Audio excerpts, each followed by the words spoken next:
Hello, Potato! Today is August the 14th, and this is Weekend Magic Oops All Pins Edition, which means it's all small stuff, which means we need to change to the close-up view. So I know I said this is the Oops All Pins Edition, but there is actually one item that is not a pin, and that's this.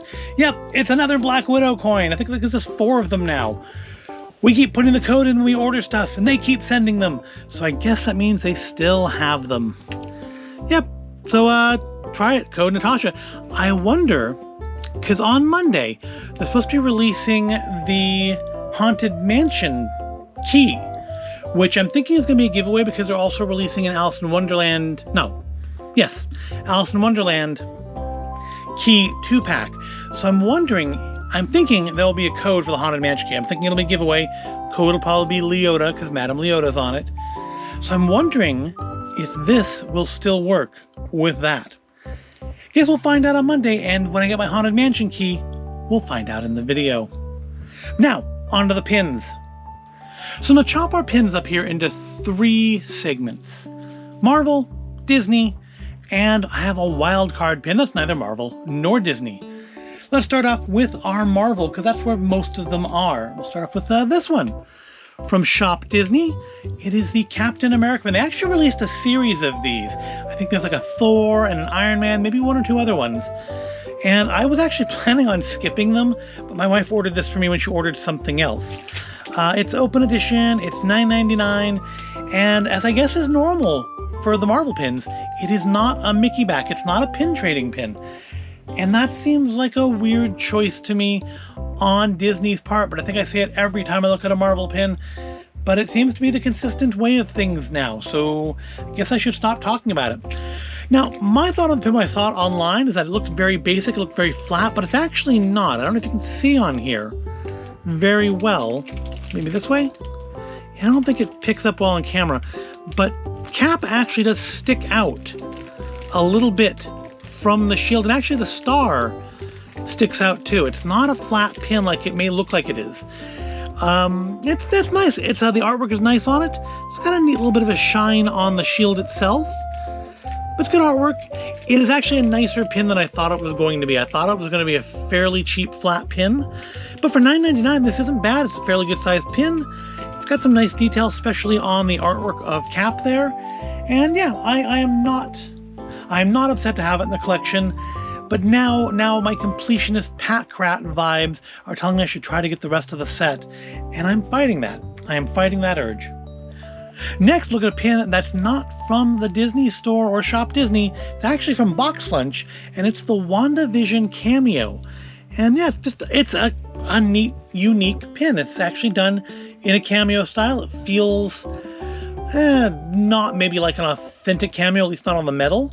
But on this part, on the face of it, it does. It actually does feel like, my experience with cameos, which is fairly limited.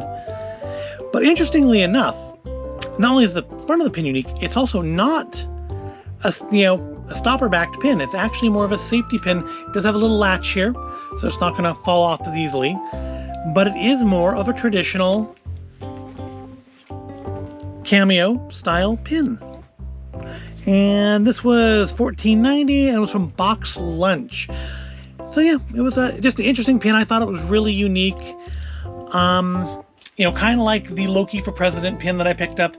It's not something that normally fits in the collection.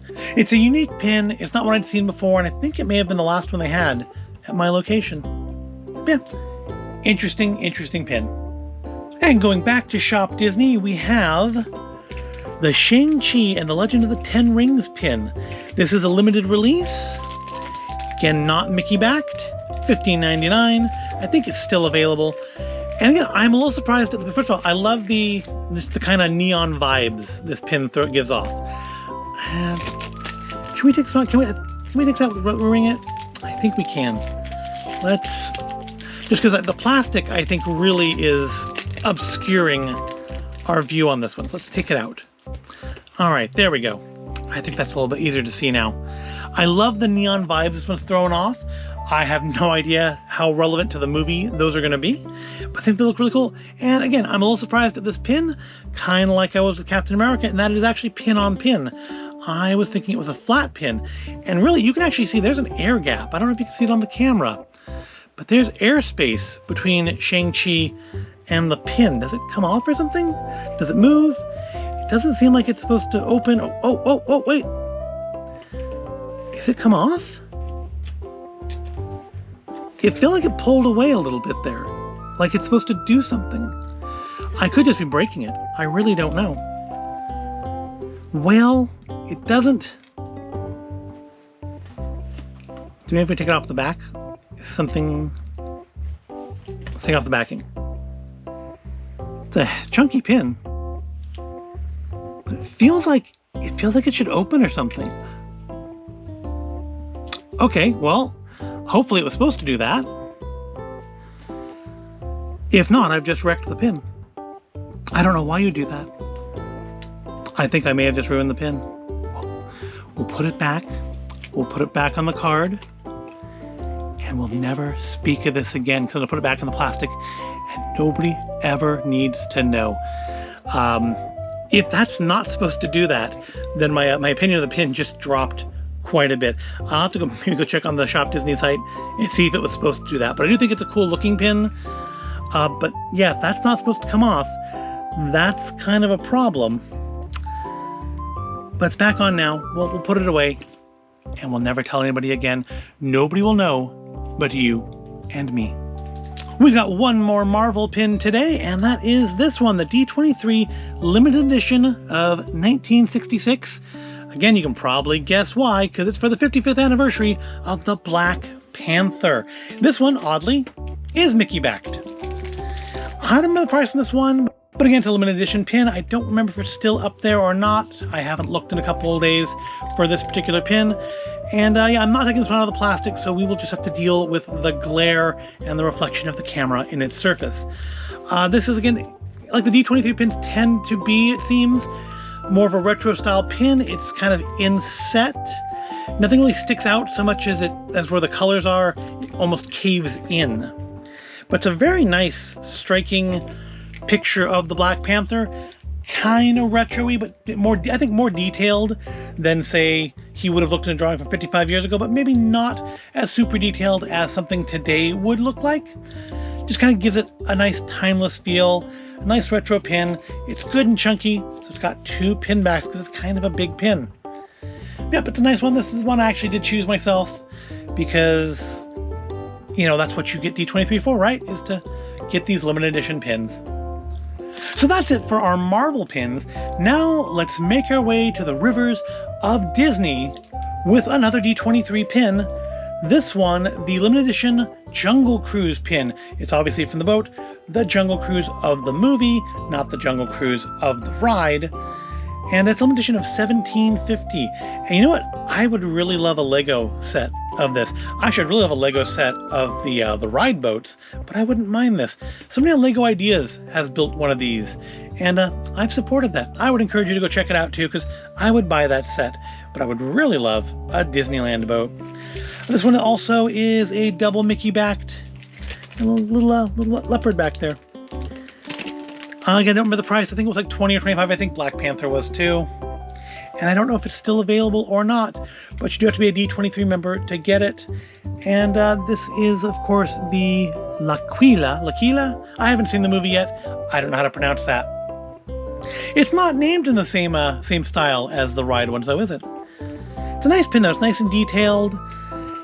It's a lot flatter. It doesn't have that retro style like the Black Panther does, but it is still a fairly simple pin. Lots of gold outline, which I don't think shows up that well on the camera. I think the gold outline shows up that well, and I think the rest of the detail does not. But what can you do? I'm not taking this one out of the plastic. I've learned my lesson off the Shang-Chi pin. Our second and final Disney pin is also not from Shop Disney, but from Box Lunch again. And it's this lovely little Alice in Wonderland one. It's not a pin trading one, it's no Mickey backs. It was $9.90. But it's very nice. It's Alice and the White Rabbit. But I love this kind of semi-transparent looking background it's got there. Don't think it shows up too well on camera, but that looks like you probably could see through it a little bit. but gives a nice sense of depth while still having it solid, so it feels like it's a sturdy, stable pin, like you're not going to bend in the gold outline up here because it's just empty space there. It's a nice little pin. I mean, I would kind of like to get the anniversary pin off of Shop Disney. I don't even know if it's still on there or not. I think it was another limited release, but this one's nice. I do like this one, and this one I think they did have a few of at Box Lunch, so if you're interested in it, go look for it there. Don't look for it on Shop Disney. Look for it at Box Lunch. Finally, we come to the wild card pin. It's not Disney or Marvel. It's not Disney related at all. It's not from Shop Disney. It's actually from Hot Topic, and it's this. Hello Kitty. It's a limited edition pin. Unfortunately, the boxes there were all a little winged up, so it's not in mint condition, but it's a lovely little lounge fly pin, and it's also not sealed, so we take the lid off. And there we have our limited edition Hello Kitty. These are LE 1000. They still had a couple of them at Disney Store, not Disney Store, at Hot Topic. We picked up the one that looked the nicest. Yeah, it's just a nice little Hello Kitty pin with something in Japanese. I don't know what it says, and I haven't gotten Google Translate out to try and find out. We have Hello Kitty. It says horoscope here for some reason. Got a bowl of ramen. What more do you need? My wife collects some Hello Kitty stuff. This is actually hers, not mine. The only Sanrio stuff I really collect is I do occasionally get myself a Gudetama item.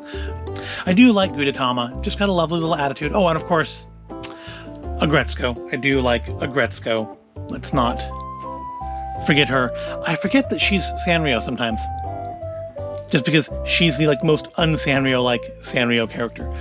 But it's a lovely pin. It's very nicely detailed, very cartoonish. We got a bunch of the characters doing, I guess it's supposed to be like the Beatles walk. For some reason, Batsmaru's a wind-up toy. I don't know. But then again, these all have zippers on them. Maybe they're plush. Are they supposed to be toys? I don't know. Maybe if I could read that, maybe it would make sense. There's no hints on the box. Oh, it says it glows in the dark. Oh, well. Well, you know what we have to do there then? We need to turn the light off. Yeah, looks like it does. I didn't even notice that when we bought it. That's kind of cool. Let's, all right, I think I should charge it up now. Let's try it out. Yeah, look at that. That's cool. I mean, not that you'd necessarily wear it anywhere or do anything with it where the glowing would really be useful or obvious, but it is there. It does glow. And glowing things are always cool, or at least cooler than they would be if they didn't glow. All right, lights back on. Actually, that's all we have to say about this. Let's just go to the end. And there we go. That's all the pins for this Oops All Pins edition of Weekend Magic. And of course, we do have a Black Widow coin, which brings us to the part that nobody cares about, and that's what got me through this week. And I think you can probably guess what it is this week. It is naturally Marvel What If. I did quite enjoy the Captain Carter episode. I am looking forward to the rest now and seeing where they go with it. I will say there are two things about this first episode that did disappoint me. One of which is nobody's fault but my own, and that is that I did really, really hope we would start off with an obvious tie-in to Loki or the end of Loki with maybe an animated version of that, one of the final scenes or something. It didn't happen. There's no reason to expect it to happen. It was entirely my own headcanon, and it's my own fault that I'm disappointed by it not being there. But the second thing is I think can be a little more legit, and that is that essentially what the first episode was a retelling of Captain America the First Avenger squeezed down to a half an hour. And as a result, I think it felt a little bit rushed. I wouldn't have minded this having been expanded out to maybe 45 minutes or an hour to really let the story take time to, show us the differences that having Captain Carter instead of Captain America would generate. Also, I would have loved to see more of the Hydra Stomper. I'm sure there are some that will complain that we had a female-focused episode with Captain Carter and then kind of had her a little upstaged by this early version of Iron Man. But I don't care. I thought the Hydra Stomper was cool. I'm now really looking forward to putting together that Hydra Stomper and Captain Carter Lego set. But that's for another day, probably tomorrow. But overall, I liked the episode. I love that they got most of the original cast back to do the voices. I loved just the way things went differently. I love just seeing what the Tesseract could do in the hands of Red Skull. And I really, really now kind of want to see them do a sequel to the episode and show maybe the events of the original Avengers, but with Captain Carter, and what other changes would have happened, because with Howard Stark inventing what is essentially an Iron Man suit 70 years before his son invented it, I'm sure that time would have gone a little bit differently as you got closer to the present, what with, America already having Iron Man suits and in military use. But alas, we will probably never get to see that. But I really like to. I'd love to see them continue on and tell us more of Captain Carter's story, maybe season 2. But I'm looking forward to the rest of it. I'm looking forward, of course, especially to Marvel Zombies. Interested to see what they're doing with Doctor Strange. I'm interested. I think next week is the T'Challa becomes Star-Lord episode, which looks interesting. And now I really kind of hope that they bring some of this stuff into the live-action stuff at some point. Maybe have Captain Carter show up in Doctor Strange too. I wouldn't hate that. And they got the original actress back to do the voice, so maybe she's game to come back and be Captain Carter. Who knows? Maybe we'll find out. Well, I guess we will find out if she's in Doctor Strange too. But maybe she will or maybe she won't be. But I'm down for it if she is. But that's going to wrap up this week's episode of Weekend Magic. Here's our pins. Told you what got me through the week. That's really all we need to do here today. So I do thank you for watching. I hope you found it all interesting and entertaining.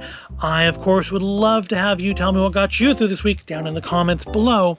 And I'd love it even more if you smash that like button and smash that subscribe button and smash that bell icon so that you're notified whenever I post new videos. Thank you for watching, and I'll see you in the next video.